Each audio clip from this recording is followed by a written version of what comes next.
His Excellency Mr. Emmanuel Macron, President of the French Republic, Shri Narendra Modi, Prime Minister of the Republic of Bharat, Honorable Ministers, distinguished guests, ladies and gentlemen, good afternoon.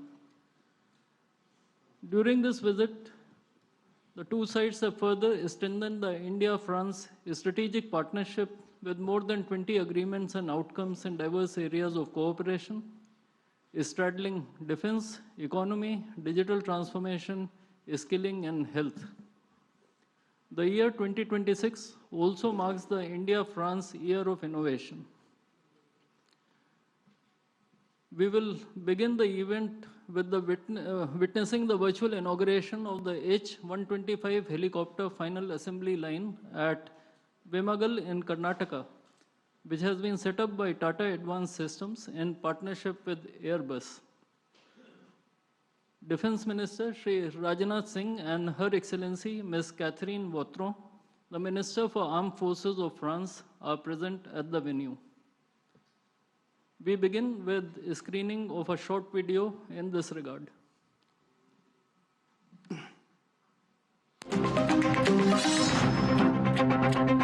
जब France की technology और भारत का talent मिलेगा तो सिर्फ business landscape ही नहीं, global transformation होगा।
I now request Prime Minister Modi and President Macron to virtually inaugurate this H-125 helicopter final assembly line by jointly pressing the button.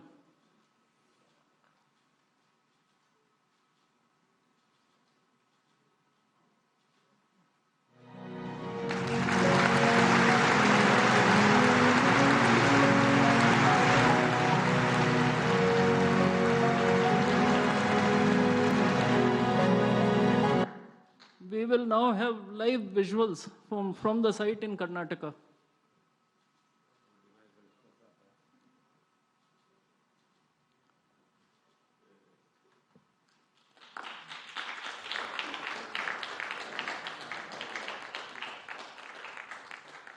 This concludes the inauguration ceremony of the H-125 final assembly line facility. I would request the two leaders to return to their respective podiums. I would like to inform that Prime Minister Modi will be addressing the media in Hindi. Members of the audience may use the audio device provided to them to listen to the translation in French language. I now request the spokesperson of the Ministry of External Affairs to conduct the rest of the proceedings.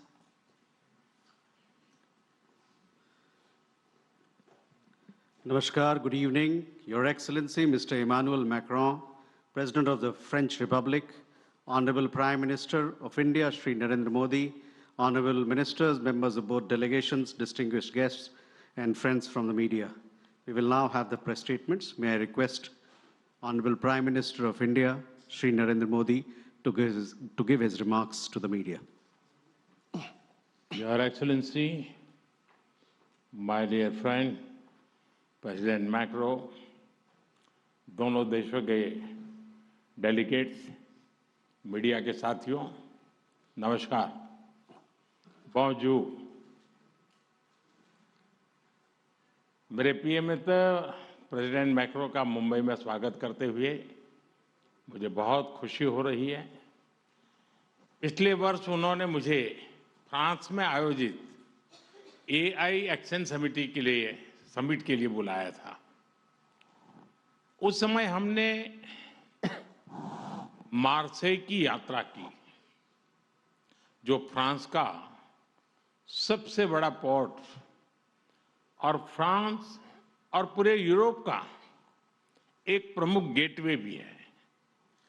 Marseille वही शहर है जहां से पहले विश्व युद्ध में हमारे भारतीय सैनिक ने यूरोप में अपने कदम रखे। उनकी बहादुरी की गाथा यूरोप के कई भागों में आज भी याद की जाती है। और यह वही शहर है जहां स्वतंत्रता सेनानी वीर सावरकर ने अंग्रेजों की पकड़ से निकलने के लिए समुद्र में छलांग लगाई थी। उनका यह कदम भारत की आजादी के लिए उनके अटूट संकल्प का प्रतीक था। मुझे पिछले वर्ष मार्सेई में उनको याद करने का और उन्हें नमन करने का अवसर मिला था। इस बार जब प्रेसिडेंट मैक्रो भारत में एआई इम्पैक्ट समिट के लिए आए हैं, तो हमारा सौभाग्य है कि हम उनका स्वागत भारत के गेटवे यानी मुंबई में कर रहे हैं। फ्रेंड्स, भारत और फ्रांस के संबंध बहुत ही विशेष है।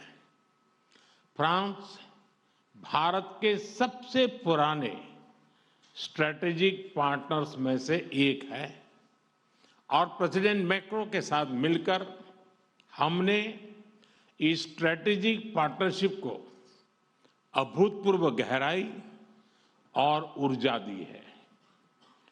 इस विश्वास और साझा विजन के आधार पर आज हम अपने संबंधों को स्पेशल ग्लोबल स्ट्रेटेजिक पार्टनरशिप के रूप में स्थापित कर रहे हैं।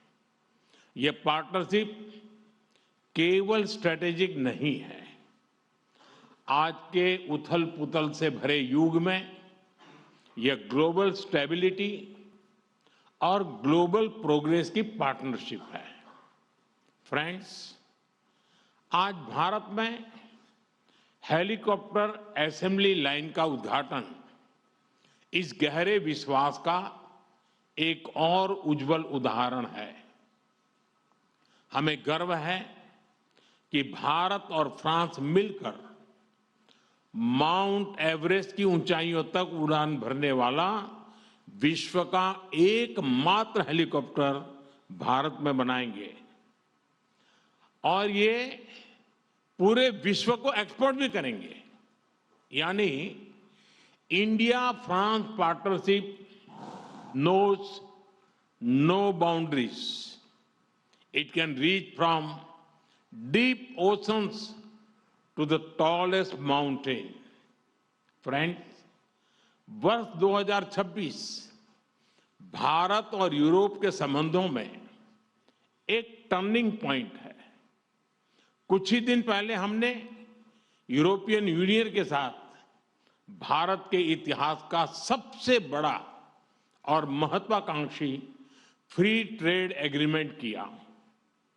यह फ्री ट्रेड एग्रीमेंट भारत और फ्रांस संबंधों में भी अभूतपूर्व गति लाएगा। आपसी निवेश को बढ़ावा देने के लिए आज हम एग्रीमेंट कर रहे हैं जिससे हमारे लोगों और हमारी कंपनीज को डबल टैक्स न देना पड़े। इन सभी पहलों से आपसी ट्रेड, इन्वेस्टमेंट और मोबिलिटी को नई ऊर्जा मिलेगी और यही शेयर्ड प्रॉस्पेरिटी का रोड मैप है। Friends, India France year of innovation के लॉन्च से अब हम अपनी स्ट्रेटेजिक साझेदारी को पार्टनरशिप ऑफ द पीपल बनाने जा रहे हैं, क्योंकि इनोवेशन आइसोलेशन में नहीं, कोलैबोरेशन से होता है।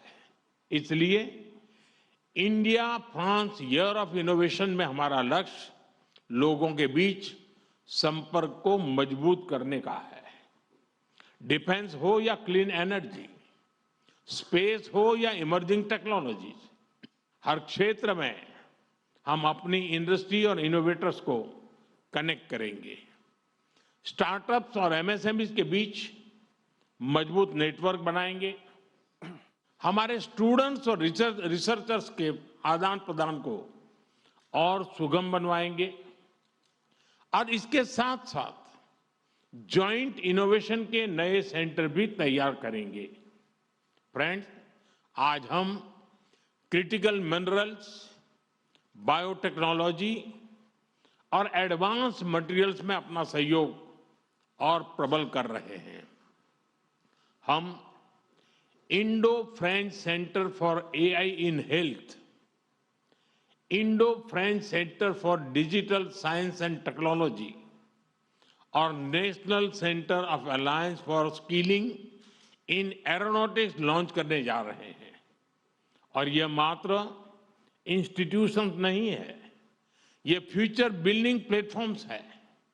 फ्रेंड्स, आज दुनिया अनसर्टेनिटी के दौर से गुजर रही है। ऐसे माहौल में इंडिया फ्रांस पार्टनरशिप एक फोर्स फॉर ग्लोबल स्टेबिलिटी है। हम फ्रांस की एक्सपर्टाइज और इंडिया के स्केल को जोड़ रहे हैं। हम ट्रस्टेड टेक्नोलॉजीज विकसित कर रहे हैं। हम international solar alliance, India middle east Europe economic corridor यानी आईमैक और ज्वाइंट डेवलपमेंट प्रोजेक्ट के माध्यम से ह्यूमन डेवलपमेंट सुनिश्चित करेंगे और मल्टीलेटरलिज्म, डायलॉग और डिप्लोमेसी से स्थिरता और समृद्धि के प्रयासों को बल देते रहेंगे। फ्रेंड्स, भारत और फ्रांस दोनों लोकतांत्रिक मूल्यों, रूल ऑफ लॉ और मल्टीपोलर वर्ल्ड में विश्वास रखते हैं। हम एक मत है कि ग्लोबल इंस्टीट्यूशन के रिफॉर्म से ही ग्लोबल चैलेंजेस का समाधान निकलेगा।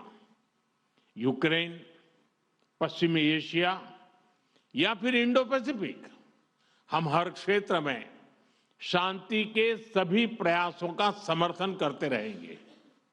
आतंकवाद के हर रूप और स्वरूप को जड़ से मिटाना हमारी साझी प्रतिबद्धता है। फ्रेंड्स, भारत और फ्रांस दोनों ही प्राचीन और समृद्ध सभ्यताएं हैं। हम अपने कल्चरल और पीपल टू पीपल टाइज को बहुत महत्व देते हैं। हमें बहुत खुशी है कि युगे युगीन भारत म्यूजियम में हमारा सहयोग रहा है और अब लोथल के नेशनल मैरीटाइम हेरिटेज कॉम्प्लेक्स में भी हम फ्रांस के साथ सहयोग करने जा रहे हैं। भारतीय संस्कृति को फ्रांस के लोगों के और समीप पहुंचाने हम जल्द ही फ्रांस में स्वामी विवेकानंद कल्चरल सेंटर खोलने जा रहे हैं। Your excellency, Bharat France partnership के प्रति आपकी गहरी प्रतिबद्धता रही है। मुझे विशेष खुशी है कि आज हम मिलकर अपने संबंधों के एक नए अध्याय का शुभारंभ कर रहे हैं। आइए हम मिलकर वैश्विक स्थिरता और समृद्धि के लिए काम करें। बहुत बहुत धन्यवाद। मेसी बको।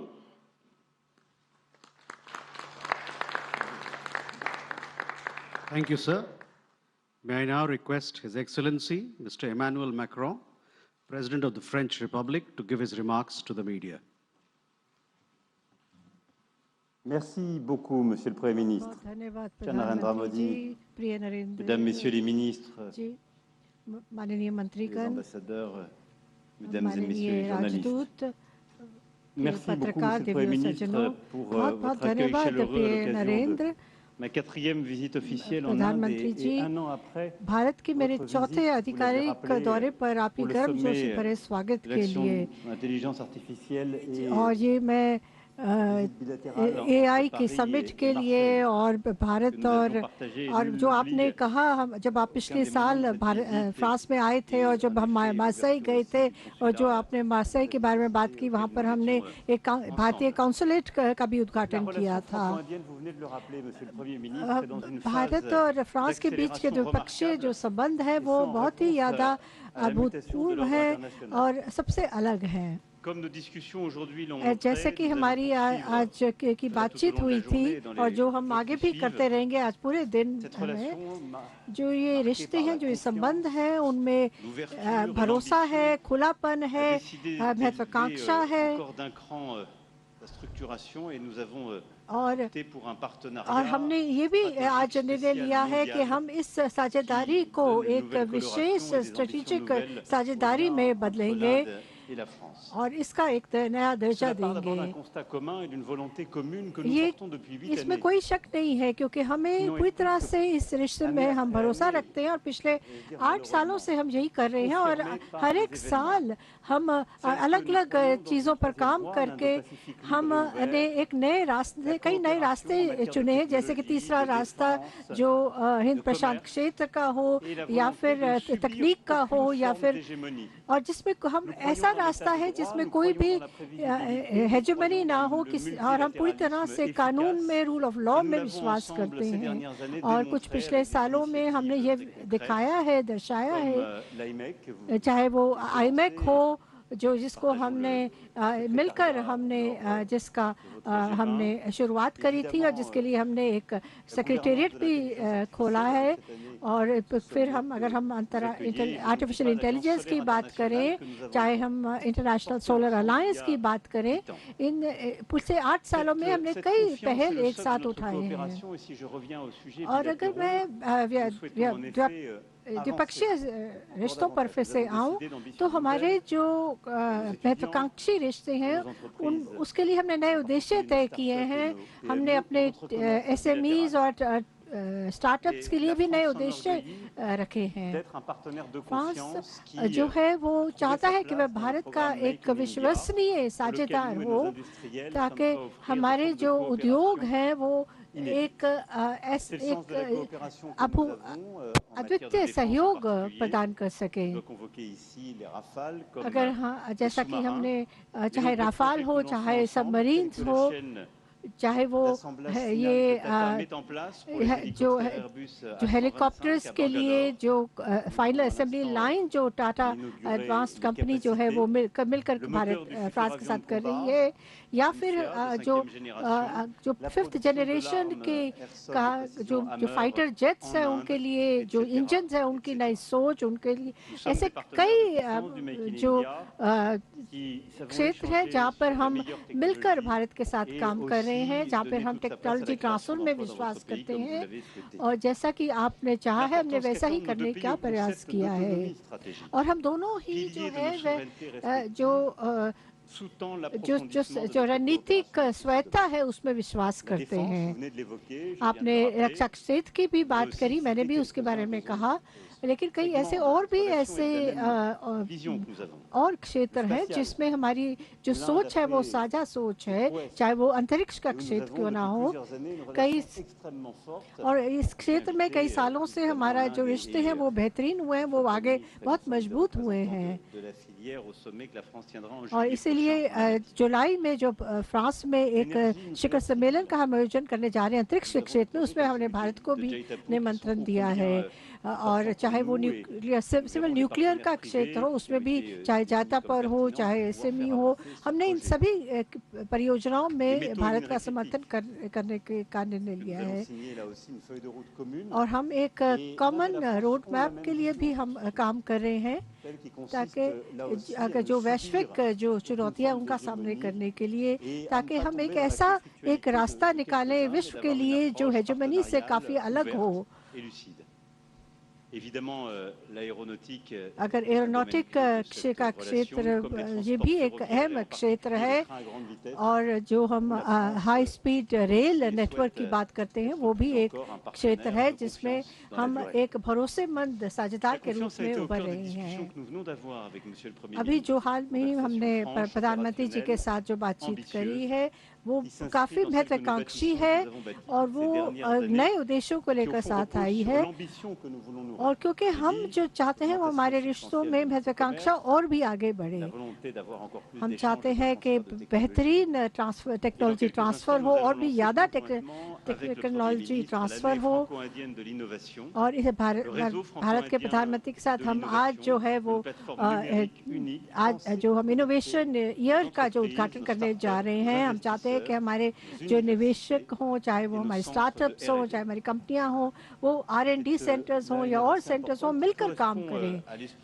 ये पूरी तरह से हमारी जो सोच के अनुरूप है, जो और जिन पर हमारे जो मंत्रीगण हैं उन्होंने अपनी बैठकों में जिन पर बातचीत करी है। अगर आपने जो एक स्वास्थ्य के क्षेत्र में AI की जो बात करी है, हम कल मैं एम्स अस्पताल में इसका उद्घाटन करूंगा, और ताकि हम जो ये नवाचार है या इनोवेशन है ये हमारी जो संबंध है उसके केंद्र में हो, हम हमारी अर्थव्यवस्थाओं की वृद्धि के केंद्र में हो। नवाचार इनोवेशन जो किसी भी तकनीक के केंद्र में हो, और जो हमारे 2047 के जो हमारे होराइजन रोड मैप है उसके भी पूरी तरह से अनुरूप है। वो पूरी तरह से हमारे जो उद्देश्य हैं उनको परिभाषित करता है, और जो हमारे लिए महत्वपूर्ण है, चाहे आपने शोध की बात करी, टेक्नोलॉजी की बात करी, हमारे विद्यार्थियों के आदान प्रदान की बात करी है। कल दिल्ली में मैं कई उच्च स्तरीय जो हमारे विश्वविद्यालयों और वैज्ञानिकों के बीच में जो एक बैठक होने जा रही है रश के अंतर्गत, उसमें मैं भाग लूँगा।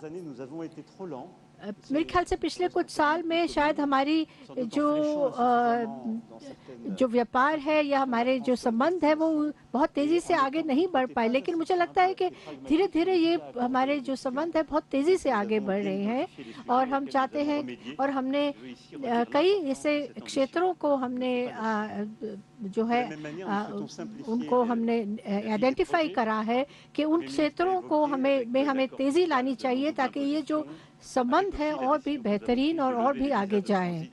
इसमें हम ट्रांजिट वीज़ा की भी हमने बात करी है जो फ्रांस में के लिए लेना पड़ता है, और हम इस पर अध्ययन करेंगे कि कैसे इसको हटाया जा सकता है। कल मैं एक फ्रेंच इंस्टीट्यूट में नए जो सांस्कृतिक मध्यस्थ हैं उनसे भी बातचीत करूंगा, कल्चरल मीडिएटर से बातचीत करूंगा, क्योंकि फ्रांस और भारत दो ऐसे देश हैं जिनको विश्व को बहुत कुछ देने के लिए है। आज जो हम गेटवे ऑफ इंडिया पे जिस तरीके से हम रोशनी करेंगे और वहाँ पे जो हमने कार्यक्रम का आयोजन किया है वो भी इसी के वो भी दर्शाता है कि कितना हमारे देशों के बीच में संबंध जो है वो नज़दीकी है। और हम इस जो एंटरटेनमेंट इंडस्ट्री, क्रिएटिव इंडस्ट्री में भी हमने ये कहा है कि हमें को प्रोडक्शन करने चाहिए, और ये एक हमने एक महत्वाकांक्षा नया उद्देश्य अपनी क्रिएटिव इंडस्ट्रीज को दिया है, क्योंकि हमारी जो सोच है वो बिल्कुल एक जैसी है, चाहे वो सोच भारत के लिए हो या पूरे क्षेत्र के लिए हो या हिंद प्रशांत क्षेत्र के लिए हो, चाहे वो व्यापार के लिए क्यों ना हो, हमारी सोच जो है वो उसमें बहुत तालमेल है। हम पूरी तरह से खुले और व्यापार पर विश्वास करते हैं। इसीलिए यूरोपियन यूनियन और भारत के बीच में जो FTA हुआ है उसका हम स्वागत करते हैं और इसमें हम चाहेंगे कि वो जल्द से जल्द आगे बढ़े और हमारी सोच जो है वो बहुपक्षीयवाद पर भी पूरी तरह से तालमेल रखती है। कल मैं आपके साथ होऊंगा और पिछले साल प्रधानमंत्री मोदी जी फ्रांस में थे। हम पूरी तरह से वैश्विक प्रतिस्पर्धा में एक साथ मिलकर आगे बढ़ना चाहते हैं और मुझे लगता है कि हम ऐसे मॉडल दुनिया को दे सकते हैं कैसे एक दूसरे के साथ काम किया जाता है। और इस संबंध में मैं कहना चाहता हूँ कि हम दोनों चाहते हैं कि हम ऐसे आर्टिफिशियल इंटेलिजेंस का निर्माण हो जो एक दूसरे का सम्मान करे, जो लोगों का सम्मान करे, जो भूपक्षवाद का सम्मान करे और जो अलग अलग भाषाएं हैं उनका सम्मान करे, क्योंकि हमारा विश्व जो है वो विविध है, उसमें बड़ी अलग अलग तरह के लोग, अलग अलग चीज़ें होती हैं, लोगों की संस्कृति अलग है और हम चाहेंगे कि जो एल्गोरिदम्स हों वो पारदर्शी हों, वो ट्रांसपेरेंट हों, खुले हों। और ये भूपक्षवाद एक ऐसा भूपक्षवाद है जिसका हम इस्तेमाल बड़े बड़े जो संघर्ष है विश्व में उसका समाधान करने में भी इस्तेमाल करना चाहते हैं, जो पूरी तरह से संयुक्त राष्ट्र चार्टर के अनुरूप हों। हम चाहते हैं कि हम अपने जो प्रयास हैं वो एक साथ लाकर कि जो यूक्रेन में जो लोगों के ऊपर या सिविल इंफ्रास्ट्रक्चर है उन पर जो हमले हो रहे हैं उनके लिए मिलकर हम काम करें ताकि उनको रोका जा सके। और हम चाहते हैं कि हम आतंकवाद के खिलाफ भी अपनी लड़ाई को बनाए रखें और हम सभी जो आतंकवादी समूह हैं उनको हम नकारते हैं और इस साल इस 2026 की अगर हम बात करें तो ये जो वर्ष है ये हमारे संबंधों में और तेजी लाने वाला संबंध है। आप ब्रिक्स की अध्यक्षता कर रहे हैं, हम फ्रांस जो है वो G7 की अध्यक्षता कर रहा है और इसीलिए मैंने इसी संदर्भ में प्रधानमंत्री मोदी को G7 शिखर सम्मेलन में आमंत्रित किया है और इसी भावना को ध्यान में रखते हुए हम इस G7 के समिट से पहले हम कुछ बैठकें करना चाहते हैं जो अंतर्राष्ट्रीय मुद्दों पर होगा, और जो हमारे G7 के जो उद्देश्य है, एजेंडा है, वो असमानताओं को कम करने का होगा ताकि हम मिलकर एक द्विपक्षीय बैठकें कर भी इस शिखर सम्मेलन से पहले तो ताकि हम अपने जो एक ऐसी बैठक भी उसके अंतर्गत करेंगे जिसमें भारत के जो युवा हैं और फ्रांस के युवा हैं, वैज्ञानिक हैं, भारत के वैज्ञानिक हैं और G7 देशों के जो युवा वैज्ञानिक हैं वो मिलकर नवाचार में जो उन्होंने काम किया है उसको परिणाम हमारे सामने रखें। ये जो भी मैं कहूँगा वो बिल्कुल पूरी तरह से जो प्रधानमंत्री मोदी ने कहा है उसका पूरक है कि हम कैसे अपने संबंधों को बेहतरीन करना चाहते हैं, उसको में वृद्धि लाना चाहते हैं। हमारी जो साझेदारी है वो स्थिर है और वो पूरी तरह से सबके सामने है, जो लोगों के लिए है और जिसके परिणाम जो हैं वो बहुत बेहतरीन रह चुके हैं, लेकिन इसको हम और भी बढ़िया करना चाहते हैं, खासतौर पर चाहे व्यापार हो या कई ऐसे और क्षेत्र हों जिसमें मुझे लगता है कि हम मिलकर विश्व को बहुत कुछ दे सकते हैं। हम बड़े बड़े कनेक्टिविटी इंफ्रास्ट्रक्चर हो या टेक्नोलॉजी हो, उसमें हम बहुत ठोस परिणाम इसमें ला सकते हैं और इन चीज़ों पर हमने प्रधानमंत्री मोदी जी के साथ बातचीत भी करी है। और क्योंकि हम दोनों इस समय दो बड़े संगठनों की अध्यक्षता कर रहे हैं इस साल, तो हम इसमें भी हम तालमेल ला सकते हैं, अपनी सोच में कन्वर्जेंस ला सकते हैं। धन्यवाद। Thank you, sir. With that, ladies and gentlemen, we come to the close of this session. Thank you for your presence.